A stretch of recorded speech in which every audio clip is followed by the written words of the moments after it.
Hi friends, आज मैं आप सबके लिए लेकर आई हूँ बहुत ही मज़ेदार और खूब सारी क्रिस्पी लेयर्स वाली मटर पनीर पफ पैटीज़ की डिलीशियस रेसिपी। ये बिल्कुल नई रेसिपी है। इसे आप बर्थडे पार्टीज़ के लिए, किटी पार्टीज़ के लिए या फिर घर के किसी भी स्पेशल ओकेज़न के लिए बना सकते हैं और मेहमानों से अपनी खूब सारी वाहवाही लूट सकते हैं। ये पैटीज़ इतनी ज़्यादा डिलीशियस बनती है कि इसे खाने के बाद आप बाज़ार की पैटीज़ खाना भूल जाएंगे। तो चलिए देखते हैं कि इसे कैसे बनाया जाता है। मैं हूं अनु, खाना खजाना विद अनु में आप सभी का बहुत बहुत स्वागत है। मटर पनीर पैटीज़ बनाने के लिए सबसे पहले हम लेंगे एक मिक्सी का जार और इसके अंदर डालेंगे कुछ साबुत मसाले। इसमें लेंगे एक बड़ा चम्मच साबुत धनिया, एक छोटा चम्मच लेंगे जीरा, एक छोटा चम्मच लेंगे सौंफ और आधा छोटा चम्मच लेंगे काली मिर्च। अब इन साबुत मसालों को मिक्सी में डालकर ग्राइंड कर लेंगे। इसे बहुत ज़्यादा बारीक नहीं पीसेंगे, हल्का सा दरदरा यानी कि मोटा मोटा पीस कर तैयार कर लेंगे। इसे एक बोल में निकाल कर रख लेंगे। अब हम इसी मिक्सी के जार के अंदर डालेंगे 1 कप मटर। तो यहाँ मैं फ्रेश मटर का यूज़ कर रही हूँ। अगर आपको फ्रेश मटर नहीं मिलता है तो आप इसकी जगह फ्रोजन मटर ले सकते हैं। मटर को भी मिक्सी में डालकर पल्स मोड पर बीच बीच में रुकते हुए मोटा मोटा पीस लेंगे। पीसने के लिए पानी वगैरह कुछ भी नहीं डालेंगे। इसे बहुत बारीक नहीं पीसेंगे, इसे दरदरा ही पीसेंगे। तो इसका टेक्सचर आप देख सकते हैं किस तरह का है। इस तरह से पीस कर तैयार कर लेंगे। पीसने के बाद इसे भी एक बोल में निकाल कर रख लेंगे। इसके साथ ही तैयार करेंगे पनीर।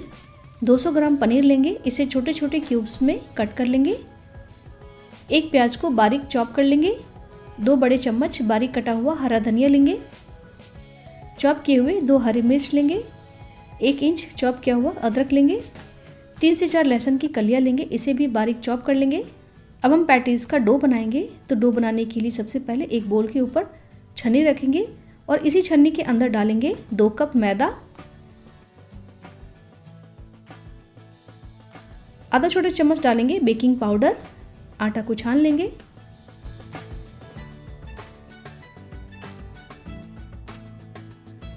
अब हम इसमें डालेंगे स्वाद के अनुसार नमक। 1/4 छोटी चम्मच डालेंगे अजवाइन। अजवाइन को हाथों से क्रश करके इसके अंदर डालेंगे। इससे बहुत ही बढ़िया पैटीज़ सीट में फ्लेवर आता है।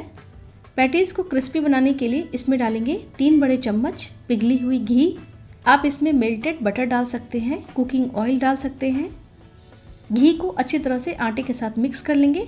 जब घी आटे में अच्छी तरह से मिक्स हो जाएगा तो आप देखेंगे कि आटा काफ़ी स्मूथ हो जाएगा और इसे बांधने पर मुट्ठी जैसा बनने लगेगा। इस तरह से जब आटा तैयार हो जाए तब हम इसमें थोड़ा थोड़ा पानी डालकर आटा गूँथेंगे। एक बार में ज़्यादा पानी नहीं डालें, नहीं तो आटा गीला हो सकता है। आटा जो बनाएंगे वो समोसा के आटे की तरह कड़ा भी नहीं बनाएंगे। इसका एक बिल्कुल मीडियम सॉफ्ट आटा बनाएंगे, जैसा कि रोटी बनाने के लिए सॉफ्ट आटा बनाते हैं। ना ज़्यादा कड़ा और ना ज़्यादा गीला, उस तरह का डो बनाकर तैयार कर लेंगे। अब इसके ऊपर हल्का सा ऑयल लगाकर इसे ढककर 15 से 20 मिनट के लिए सेट होने के लिए अलग रखेंगे। अब हम पैटीज़ के लिए स्टफिंग तैयार करेंगे। इसके लिए कढ़ाई को गर्म करेंगे मीडियम फ्लेम के ऊपर। कढ़ाई में डालेंगे 4 बड़े चम्मच कुकिंग ऑयल, आधा छोटा चम्मच डालेंगे जीरा, 1/4 छोटी चम्मच डालेंगे हींग का पाउडर। अगर देसी हींग है तो आप 1 से 2 चुटकी इसमें डाल सकते हैं। इसे थोड़ी देर के लिए चटकने देंगे। जब जीरा चटक जाए तब इसमें डालेंगे कटे हुए अदरक, लहसुन और हरी मिर्च। इन सारी चीज़ों को ऑयल में 2 मिनट के लिए हल्का सा भून लेंगे। जब अदरक और लहसुन का कच्चापन हट जाएगा तब हम इसमें डाल देंगे दरदरा पिसा हुआ मसाला, जिसे हमने मिक्सी में पीसकर तैयार किया था, उसे डाल देंगे। मसाले को ऑयल में 2 मिनट के लिए भून लेंगे। जब ये मसाले हल्के से भून जाएंगे तब हम इसमें डाल देंगे 2 बड़े चम्मच बेसन, इसे भी भून लेंगे। जब बेसन और ये मसाले हल्के से भून जाएं और बढ़िया सी खुशबू आने लगे तब हम इसमें डाल देंगे 1/4 छोटी चम्मच हल्दी। हल्दी को भी भून लेंगे जिससे कि इसका भी कच्चापन चला जाए। अब ये देखिए हल्दी भून गई है। अब हम इसमें डालेंगे चॉप किए हुए प्याज। प्याज को मसाले के साथ मिक्स कर लेंगे। प्याज को बहुत ज़्यादा देर तक नहीं भूनेंगे। जब इसका कलर हल्का सा गुलाबी हो जाए यानी कि ट्रांसलूसेंट जैसा हो जाए तब हम इसमें डाल देंगे क्रश किए हुए मटर। मटर को 4 से 5 मिनट के लिए लो फ्लेम पर चलाते हुए पकाएंगे। बीच बीच में इसे ढककर पकाएंगे लो फ्लेम पर, जिससे कि मटर अच्छी तरह से पक जाए, कच्चे नहीं रहें। बीच बीच में चलाते रहेंगे जिससे कि मटर कढ़ाई से चिपक कर जले नहीं। जब मटर 50% तक पक जाएंगे तब हम इसमें डाल देंगे स्वाद के अनुसार नमक, आधी छोटी चम्मच डालेंगे लाल मिर्च का पाउडर, 1 छोटा चम्मच डालेंगे किचन किंग मसाला पाउडर, 1 छोटा चम्मच डालेंगे गरम मसाला पाउडर। चटपटे स्वाद के लिए इसमें डालेंगे 1 छोटा चम्मच आमचूर का पाउडर। अब इन मसालों को मटर के साथ अच्छी तरह से मिक्स करते हुए पकाएंगे। फ्लेम को अभी लो पर ही रखें, बीच बीच में ढककर पकाएंगे जिससे कि मसाले और मटर अच्छी तरह से कुक हो जाएंगे। अब ये देखिए मसाले और मटर अच्छी तरह से पक गए हैं। इस स्टेज पर इसमें हम डाल देंगे क्यूब्स में कटे हुए पनीर। इसे मिला लेते हैं। पनीर को मिक्स करने के बाद सबसे लास्ट में डालेंगे धनिया का पत्ता। गैस की फ्लेम को ऑफ कर देंगे और इसे अच्छी तरह से मिला लेंगे। अब ये मटर पनीर की स्टफिंग बनकर बिल्कुल तैयार है। अब हम इसे एक बोल में निकाल कर ठंडा कर लेंगे और ठंडा करने के बाद ही हम इसे पैटीज के अंदर भरेंगे। तो जब तक ये ठंडी हो रही है तब तक हम पैटीज के लिए स्लरी यानी कि पेस्ट बना लेंगे। इसके लिए एक बोल में 1/3 कप लेंगे मैदा और जितना मैदा लेंगे उसी के मेजरमेंट से यानी कि 1/3 कप ही लेंगे घी अगर हल्की सी जमी हुई हो तो बहुत ही बढ़िया रहेगा। घी डालने से पैटीज बहुत ज़्यादा क्रिस्पी बनेंगे। इसकी जगह आप सेमी सॉलिड बटर ले सकते हैं। इन दोनों को अच्छी तरह से लगातार चलाते हुए मिक्स करेंगे। इसे मिलाने के बाद आप देखेंगे कि ये पेस्ट की तरह बनकर तैयार हो जाएगा। इसे बहुत ज़्यादा पतला या गाढ़ा नहीं बनाएंगे। इसकी कंसिस्टेंसी आप देख सकते हैं, बिल्कुल इस तरह का तैयार करना है। स्लरी बनकर तैयार हो गई है। अब हम इसे अलग रख लेंगे। अब हम डो को देख लेते हैं। इसे बोल से बाहर निकालेंगे। इसे मसलकर और चिकना बनाएंगे। अब हम इस डो से इसकी मीडियम साइज़ की लोइयाँ बनाकर तैयार कर लेंगे। लगभग 10 से 11 लोइयाँ बनकर तैयार हुई है। अब हम इन लोइयों की रोटियाँ बेलकर तैयार करेंगे। एक लोई लेकर पेड़ी जैसा बनाकर तैयार करेंगे। साथ ही सूखा मैदा ले लेंगे। सूखा मैदा इसके ऊपर छिड़क कर इसकी पतली पतली रोटियाँ बेलेंगे। रोटी का साइज़ नॉर्मल रोटी जो बनाते हैं उससे बड़े साइज़ की पतली रोटी बेलनी है। तो ये देखिए काफ़ी पतली रोटी बेलकर मैंने तैयार कर ली है। अब हम इसे एक थाली में रखेंगे। थाली में रखने से पहले इसके ऊपर सूखा मैदा छिड़क देंगे। इसके ऊपर रोटी रखेंगे और रोटी रखने के बाद इसके ऊपर भी सूखा मैदा छिड़क देंगे। अब हम दूसरी लोई लेकर इसके पेड़े बनाएंगे। उतनी ही पतली और सेम साइज़ की रोटी बेलकर तैयार करेंगे। इसे बेलने के बाद इस रोटी को भी इसी थाली में रखेंगे और इसके ऊपर भी सूखा मैदा लगाएंगे। सूखा मैदा इसलिए लगाएंगे कि ये रोटियां आपस में चिपके नहीं। अगर आप चाहें तो इन रोटियों को अलग अलग भी रख सकते हैं। तो ये देखिए सारी रोटियां बेलकर तैयार हो गई हैं। अब हम इन रोटियों से 2 रोल तैयार करेंगे। एक रोल बनाने के लिए 5 रोटी का इस्तेमाल करेंगे। पहली रोल बनाने के लिए एक रोटी लेंगे और इसके ऊपर हमने जो मैदे और घी की स्लरी बनाई थी यानी कि पेस्ट बनाई थी उसे लगाएंगे। थोड़ा थोड़ा लेकर पूरी रोटी के ऊपर लगाएंगे, एक पतली सी लेयर की तरह। आप चम्मच से, स्पैचुला से या फिर हाथों से भी इस पेस्ट को लगा सकते हैं। यहाँ ध्यान रखें कि पूरी रोटी के ऊपर और साइड्स में भी अच्छी तरह से इस पेस्ट को लगाएंगे। जो भी पेस्ट एक्स्ट्रा हो उसे हम निकाल लेंगे। अब इस रोटी के ऊपर सूखा मैदा छिड़केंगे। हाथों से इसे अच्छी तरह से मिला लेंगे। अब इसके ऊपर दूसरी रोटी रखेंगे। हाथों से इसे सेट कर लेंगे।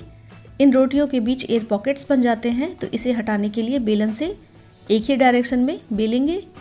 अब सेम पहले की तरह ही पूरी रोटी के ऊपर स्लरी लगाएंगे। इसे लगाने के बाद सूखा मैदा छिड़क देंगे। मैदे को पूरी रोटी के ऊपर हाथों से मिला लेंगे। अब इसी प्रोसेस को फॉलो करते हुए 5वीं रोटी की लेयर इसके ऊपर लगाएंगे। बेलन से बेलकर एयर पॉकेट्स को हटाएंगे। इसके ऊपर भी स्लरी लगाएंगे। सूखे मैदे से डस्ट करेंगे। ऐसा करने से पैटीज में काफ़ी अच्छे लेयर्स आते हैं। अगर आप सूखा मैदा नहीं लगाएंगे तो ये जो लेयर्स हैं वो खुलकर नहीं आएंगी। ये देखिए 5 रोटी की एक शीट बनकर तैयार है। अब हम इसके एक साइड को लेकर रोल करेंगे। हल्का सा दबाकर इसे इस तरह से रोल करते जाएंगे। रोल करते समय ध्यान रखेंगे कि इसे बिल्कुल टाइट ही रोल करें। इसे बिल्कुल भी लूज नहीं रखेंगे। इसलिए इस प्रोसेस को बिल्कुल ध्यान से इसी तरह से करते जाएंगे।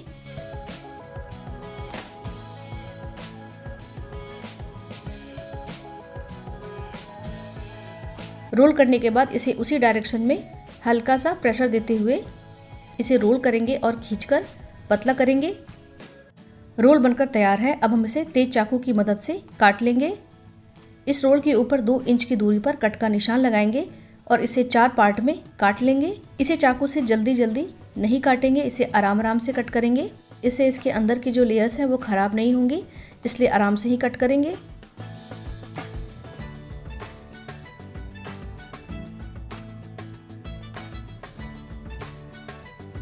कट करने के बाद आप देख सकते हैं कि इसके अंदर की लेयर कितनी अच्छी आई हैं। इसी तरह की लेयर्स इसे काटने के बाद इसके अंदर दिखनी चाहिए। अब हम इसे भी 2 पार्ट में लंबाई में कट करेंगे। यहाँ भी आराम आराम से ही इसे काटेंगे, इससे इसकी लेयर्स बिल्कुल बढ़िया आएंगी। इसी तरह से जितने भी हमने पार्ट्स काट के रखे हैं सभी को लंबाई में काट कर 2 भागों में काट लेंगे। इसी तरह से 5 रोटी की दूसरी रोल तैयार करेंगे और उसे भी बीच से कट करके इस तरह से तैयार करके रख लेंगे। ये देखिए कितनी बढ़िया लेयर्स आई हैं कट करने के बाद। तो चलिए अब हम पैटीज़ के अंदर स्टफिंग को भरेंगे। इसे लेकर इसके ऊपर सूखा मैदा लगाएंगे और इसे स्क्वायर शेप में बेलेंगे। इसका जो लेयर वाला साइड है, ये आप देख रहे हैं जो लेयर्स दिख रही हैं, उसे नीचे की ओर रखेंगे। हल्का सा हाथों से प्रेशर देकर इसे पतला करेंगे और इसे इसी शेप में इसे बेल लेंगे। इसे बहुत ध्यान से और हल्का प्रेशर देते हुए बेलेंगे। इस शीट को पतला बेल लेंगे। इस शीट को उतना ही आप पतला बेलें जितना आप रोटी बेलते हैं। इसे देखिए पतला सा स्क्वायर शेप में बेल लिया है। इसकी लेयर्स अभी भी हल्की सी दिख रही हैं। अब इस लेयर वाले साइड को नीचे की ओर रखेंगे। इस शीट की जो प्लेन वाला हिस्सा है उसी के ऊपर स्टफिंग रखेंगे। एक बोल में पानी लेंगे और इसके एजेस पर यानी कि 3 तरफ से, जैसा कि आप वीडियो में देख रहे हैं, पानी लगाएंगे। अब इसे फोल्ड करते हुए दोनों साइड्स को अच्छी तरह से चिपका लेंगे। इस तरह से चिपकाएंगे कि ये फ्राई करते समय खुले नहीं। इसे बहुत ज़्यादा प्रेशर देकर भी नहीं चिपकाना है, इससे साइड्स के जो लेयर होंगे वो फ्राई होने के बाद खुलेंगे नहीं, इसलिए हल्का सा प्रेशर देते हुए ही इसे चिपकाएंगे। ये देखिए पैटीज़ बनकर तैयार हो गई है। इसके ऊपर की जो लेयर है वो हल्की हल्की दिख रही हैं। इसी तरह से सारे पैटीज़ के अंदर स्टफिंग को भरकर तैयार कर लेंगे। ये देखिए मटर पनीर पैटीज़ बनकर तैयार हो गए हैं फ्राई होने के लिए। अब हम इन्हें ऑयल में फ्राई कर लेंगे। कढ़ाई में सफिशिएंट ऑयल लेंगे, इसे लो टू मीडियम फ्लेम पर गर्म करेंगे। जब ये ऑयल मीडियम गर्म हो जाए तब फ्लेम को लो पर करेंगे और इस ऑयल में पैटीज़ को डालेंगे। जितनी इसके अंदर आ सके उतनी डाल देंगे।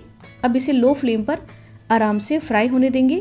जब ये नीचे से हल्के से फ्राई हो जाएंगे तब ये पैटीज़ अपने आप ऊपर आ जाएंगे। तब इन्हें पलट लेंगे। दूसरी तरफ भी इसे फ्राई होने देंगे। 2 से 3 मिनट तक फ्राई होने के बाद जब इसके लेयर्स हल्के हल्के खुलकर सेट हो जाएंगे तब फ्लेम को मीडियम पर करेंगे और इसे उलट पलट कर गोल्डन कलर आने तक फ्राई कर लेंगे। अब ये देखिए बहुत ही बढ़िया गोल्डन कलर इन पैटीज़ के ऊपर आ गया है और बहुत ही बढ़िया क्रिस्पी हो गया है। और इनके लेयर्स आप देख सकते हैं, ये खुलकर बहुत ही बढ़िया दिख रहे हैं, बहुत ही खूबसूरत दिख रहे हैं। अब हम इसे ऑयल से बाहर निकाल लेंगे और टिश्यू पेपर के ऊपर रखेंगे जिससे कि इसका एक्स्ट्रा ऑयल बाहर निकल जाए। इसी तरह से सारे पैटीज़ को फ्राई करके निकाल लेंगे। इसे गर्मा गर्म ही अपनी मनपसंद चटनी के साथ सर्व करेंगे। ये देखिए कितनी शानदार मटर पनीर पफ पैटीज़ बनकर तैयार हुई है। खूब सारी परतों वाले क्रिस्पी पैटीज़ को अब मैं आपको तोड़कर दिखाती हूँ। ये देखिए मज़ेदार और चटपटे मटर पनीर पैटीज़ खाने में बहुत ही ज़्यादा टेस्टी और क्रिस्पी है। बिल्कुल अलग और यूनिक इस पैटीज़ को आप किसी भी ओकेजन में बनाकर अपने फैमिली और फ्रेंड्स के साथ एंजॉय कर सकते हैं। रेसिपी अगर आपको पसंद आए तो कमेंट करके ज़रूर बताइएगा। वीडियो को लाइक कीजिएगा, चैनल को सब्सक्राइब कर लीजिएगा, पेज को फॉलो कीजिएगा। मिलेंगे अगले वीडियो में, तब तक के लिए बाय बाय, टेक केयर।